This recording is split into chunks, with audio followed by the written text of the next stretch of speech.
Cruising sounds like it's this perfect and amazing beaches and umbrella drinks kind of a lifestyle. But when you start making the decision to go, you might start thinking about things that you're scared of. Hi, I'm Nica Waters, and welcome to the Boat Galley podcast. We share tips, advice, and stories about the cruising lifestyle to help you. Today, I'm sharing some information about what I'm scared of as we get ready and prepared for our third extended cruise. Today's episode of the Boat Galley podcast is sponsored by Rain Man Watermakers and SeaTask. Rain Man Watermakers are capable of producing up to 37 gallons of fresh, clean drinking water per hour from seawater. Portable and installed models are available, all with off-the-shelf parts. Configurations are available in AC, 12-volt DC, and even a gasoline system, with new 2019 models being smaller, lighter, and quieter than ever. SeaTask is the premier U.S. facility for Rain Man Watermakers. Visit them at www.seataskgroup.com to learn more. That's SeaTaskGroup.com.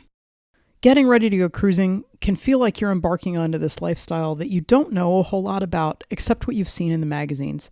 Maybe you've read blogs, maybe you watch some sailing YouTube videos, and everything looks pretty easy. It looks pretty simple. It looks like nothing really to be scared of. But then you start to investigate some more.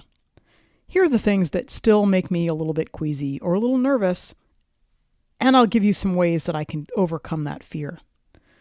So there's some things that you worry about that are actually totally under our control. How well we're provisioned, how well we anchor, how well we watch the weather. What do we do to tie up the dinghy? These are all things that deal with preparation and like having a checklist, ticking off the boxes. And if we don't do what we're supposed to do, the chances of something not great happening, they tend to go up exponentially. If I decide that I'm not going to provision until the very last minute and I go to the store without a list and then I go to the Bahamas for 6 months, chances are probably pretty good I'm going to run out of food and I'm going to have to spend a lot more money than I might otherwise. Provisioning is totally under my control. There are things, though, that are totally beyond our control, like squalls, lightning strikes, somebody else's boat dragging, the irritable and petty customs officials or marina people. Sometimes there are days when your mood is just absolutely not great and it feels like everything is going the wrong way. Sometimes you get word from things that happen back home and there's a family emergency. You can't control any of those things. And it's the things that are not within our control that are a little bit harder to deal with as far as I'm concerned.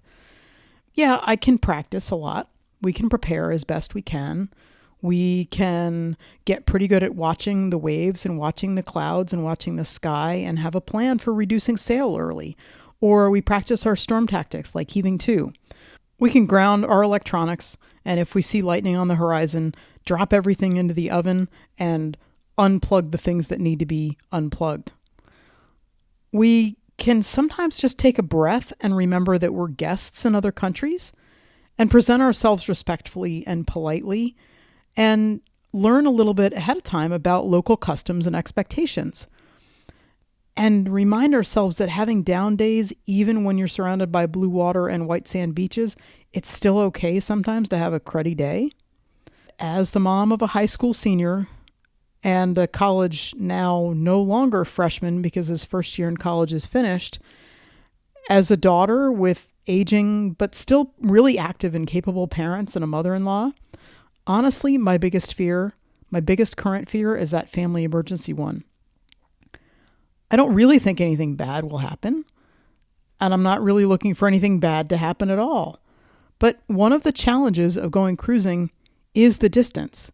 It's not so easy to turn around and hop in a car and get somewhere.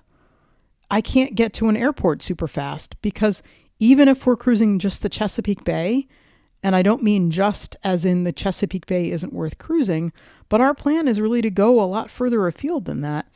But crossing the bay or going from north to south, that can be an all-day affair.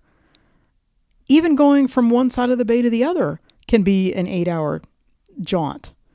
And being 3 hours from reaching land, to say nothing of then having to find a car or renting a car, it's a lot different than getting a phone call and hopping into the vehicle that's parked in your own driveway. And this might be one of the single hardest things for people who aren't cruisers or boaters to get, that we're used to living our lives at 60 miles an hour.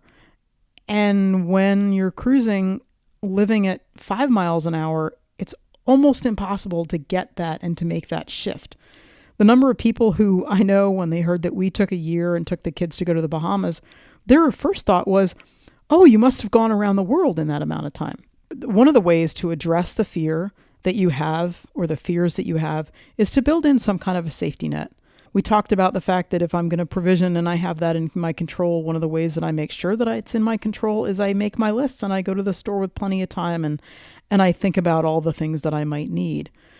And communication is absolutely one way to build a safety net.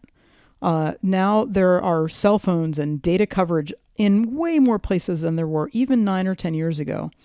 And this makes communication easier than ever before. Although I can tell you there are some spots even just down the road from me in Charlottesville where my cell phone cuts out. And if I'm having a conversation, all of a sudden I don't have coverage anymore. Verizon and AT&T, T-Mobile, all of these different plans, they shine in different areas. And as cruisers, we're on the move all the time. I can't just pick one and hope it's going to last me. I mean, heck, even here, again, in Charlottesville, there are places where one company does a much better job than another one. Now, the problem with building in this safety net with communication is the worry that happens and goes along with it when you can't communicate. The first time we went cruising in the 1990s, being out of touch for a week or even a month at a time was absolutely no big deal at all. We'd stand in line at the local phone company in the Bahamas called Batelco, clutching an international calling card, or tracking down the nearest place to send a fax. I still have faxes sent from and received from Exuma Markets in Georgetown from 1994. Finding a place to make a phone call or send a fax, that was our life. And we actually had a lot of other life to pursue, so we didn't spend that much time doing that. These days, I tend to freak out a little bit if either one of my kids doesn't answer a text in an hour. The first time we went cruising, I was the kid and not the parent. And I wonder how much my parents were freaking out about it when we were out of the communication range. The best way to quell the fear of a family emergency would be to put everybody on the boat with us and take them cruising. They'd be close by, they'd be easy to communicate with, and they'd be right there. But frankly, that's not going to happen. Have you seen the pictures of my boat? The kids fit on there when they were 8 and 10. They don't really fit quite so well now that they're almost 20 and almost 18. Since we know that I can't take my family on the boat with me, the next best way that I can deal with worrying about family emergencies is to realize that, yeah, there's a possibility of those things happening. And then I look for ways that I can deal with it. Sure, I can't eliminate the possibility of family emergencies, but the next thing to being able to deal with it is to learn about it. And for us, that comes down to communication. So we're talking about that. We know we'll have cell phones with a data plan. We'll likely have an Iridium Go. We've got a ham radio. We've got a VHF. And at least for the first couple of years, we're going to be cruising the East Coast of the United States. So we should theoretically be within a couple of days of being able to get to whoever needs us.